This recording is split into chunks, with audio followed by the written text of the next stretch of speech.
Hi hello welcome back to our channel royal teams. అందరూ ఎలా ఉన్నారండి? బాగున్నారా? మేము బాగున్నాం, మీరు బాగుండాలని కోరుకుంటున్నాను. ఈరోజు ఏంటంటే నేను దోశ పిండితో పొంగనాలు చేస్తున్నానండి.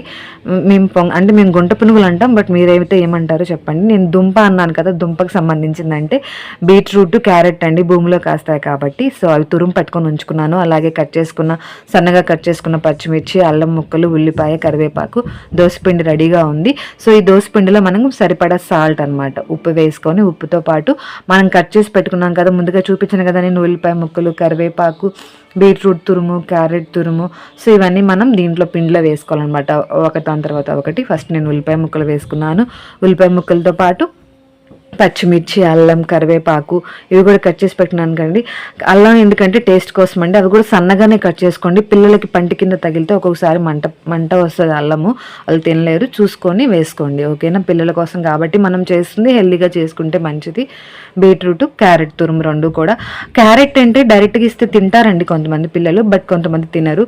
బీట్రూట్ అయితే అసలు మనం పచ్చిగా మనమే సరిగా తినలేము, ఇంకా పిల్లలు అంటే చెప్పలేము. ఇలా మనం వేస్తూ ఉంటే వాళ్ళకి అలవాటు అయిపోతుంది, అంటే ఆ టేస్ట్కి వాళ్ళు అలవాటు పడిపోతారు. ఓకే, బాగుంది అని చెప్పి మనం మ్యాక్సిమం మనం ఇచ్చే ఫుడ్లోనే వాళ్ళకి ఇలా ఇస్తూ ఉంటే హెల్దీగా ఉంటుంది అనమాట.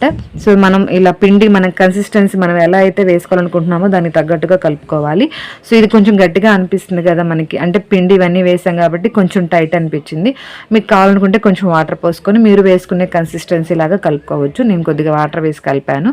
సో కలిపిన తర్వాత ముందుగా నేను గ్యాస్ వెలిగించుకొని పెనం పెట్టాను. అదే గుంట పునుగులు, పొంగనాలు వేసేదనమాట.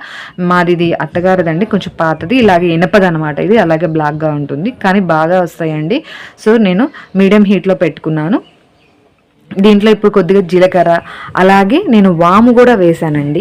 వాము కూడా ఏంటంటే పిల్లలకి అరుగుదలకి దానికి బాగుంటుందని చెప్పి నేను అంటే పిండిలోనే వేస్తే మనకి పిల్లలకి తెలియదు కదా, అలా టేస్టీగా ఉన్నప్పుడే తినేస్తారు, దాంట్లో కలిసిపోతుంది ఫుడ్లో. సపరేట్గా దాన్ని వాళ్ళు మంట పుడుతుంది కాబట్టి. పెనం హీట్ ఎక్కింది ఈలోపు. సో మీడియం హీట్లో పెట్టుకున్నాను. ఇప్పుడు ఈ పిండిని మళ్ళీ ఒకసారి కలుపుకోవాలి.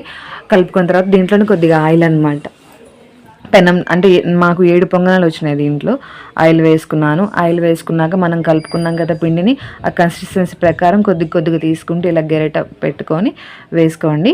సో చాలా బాగుంటాయండి, టేస్ట్ చేయండి ఒకసారి. అంటే నార్మల్గా వేసుకున్న వాటికి దీనికి కొంచెం తేడా ఉంటుంది. సో ఇలా వేసుకొని పైన కొంచెం ఆయిల్ వేసాక మళ్ళీ ఒక మూత పెట్టుకోండి. దీని మీద మూత పెట్టుకుంటే బాగుంటాయి తొందరగా. నేను ఈ మూత సెట్ చేశాను కదా, రవ్వలేదు, తర్వాత స్టీల్ది పెట్టాను, దానికి సరిపడా ఉంటుందని. స్టీల్ది పెట్టి ఒక 2 మినిట్స్ అలా కుక్ అవ్వండి, అంటే పచ్చివాసన పోతుంది, త్వరగా కుక్ అవుతుందని చెప్పి నేను అలా పెట్టాను. వేసుకున్న తర్వాత ఒకసారి మూత తీసుకొని ఇదిగో చూసారా, ఒక సైడ్ అంతా ఇలా ఈజీగా వచ్చేస్తుందండి, ఈజీగా అదేమైనా టర్న్ కూడా అవుతాయి, బాగుంటుంది. ఇలా వేసుకున్నాను. బీట్రూట్లో చాలా హెల్దీ ఉంటుంది, అది పిల్లలకి ఇస్తే మనకి అంటే వాళ్ళకి బ్లడ్ ఇంప్రూవ్మెంట్ ఉంటుంది కాబట్టి. ఈ రోజుల్లో మనం పెట్టే ఫుడ్ పెద్ద హెల్దీ ఏం కాదండి, ఇలా మనం ట్రై చేస్తూ ఉంటే డిఫరెంట్గా బాగుంటుంది, ఓకేనా? చూడండి ఎంత బాగున్నాయో, కలర్ కూడా పింక్ షేడ్లో వచ్చాయి కదా, అంటే బీట్రూట్ తురిమేసాం కాబట్టి. యాజ్ యూజువల్గా మనం దేంట్లో బీట్రూట్ వేసినా అది మొత్తాన్ని దాని కలర్కి అబ్జర్వ్ చేసుకుంటుంది. సో అలా బీట్రూట్ అది పింక్ షేడ్లోకి వెళ్ళిపోయింది. చూడటానికి కూడా భలే కలర్ఫుల్గా ఉన్నాయి.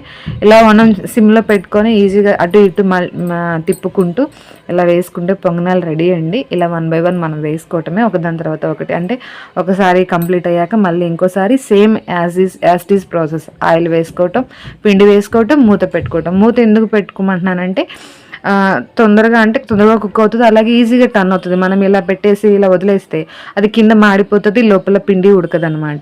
మూత పెట్టుకొని మీడియంలో పెట్టుకుంటే తొందరగా ఉడవుతుంది. ఇందుకు తీసాను, చూసారు ఎంత బాగున్నాయో. మళ్ళీ సేమ్ రిపీట్ చేస్తున్నాను, అలాగే వేసుకుంటున్నాను. ఆయిల్ వేసుకున్నాను ఆల్రెడీ. ఆయిల్ వేసుకొని మళ్ళీ పొంగనాలు సేమ్ అలా వేసుకొని మళ్ళీ పైన కొద్దిగా ఆయిల్ వేసుకొని మూత పెట్టుకోండి. ఇలా వేసుకుంటే ఈజీగా వస్తాయండి, పెద్ద కష్టమైన పని ఏం కాదు ఇది. మ్యాక్సిమం అందరికీ వచ్చు, బట్ రాని వాళ్ళని ఇలా చేసుకోండి, ఇది ఒక చిన్న టిప్ అనిగా చెప్పుకోవాలి. ఇలా వేసుకొని వెంటనే కదిలించొద్దు, అంటే కొంతమంది హడావుడిగా తీసేస్తారు. మూత పెట్టకుండా అస్సలు హైలో పెట్టి ఉడికించుకోవద్దండి, బాగా లోపల పిండి అంతా ఇదైపోతుంది. ఇది చూసారా, కొద్దిగా ఆయిల్ వేసుకొని మళ్ళీ మూత పెట్టుకుంటే 2 మినిట్స్ అలా ఉడికిపోతుంది. సో పొంగనాలు రెడీ అండి, మీరు టేస్ట్ చేయండి ఒకసారి, చేసుకుని టేస్ట్ చేయండి, ఓకేనా? నేను నువ్వుల పొడి మొన్న చూపించా కదా వీడియోలో, అది నువ్వుల పొడి అయిపోతే మళ్ళీ ఇవాళ చేశాను ఫ్రెష్గా. చూసారా లోపల కూడా ఎంత బాగా ఉడికిపోయిందో. బీట్రూట్, క్యారెట్ తురుము కూడా నిజంగా అండి చాలా టేస్టీగా ఉన్నాయి. మీరు ట్రై చేయండి ఒకసారి. అది నువ్వుల పొడి కూడా నేను పెడతాను ఒకసారి, నువ్వుల కారం చేసింది. టేస్ట్ వదిలిపోతుంది. చట్నీ కూడా బాగుంటుంది. వీడియో నచ్చితే లైక్ చేయండి, షేర్ చేయండి, సబ్స్క్రైబ్ చేయండి ఫ్రెండ్స్. Thank you friends.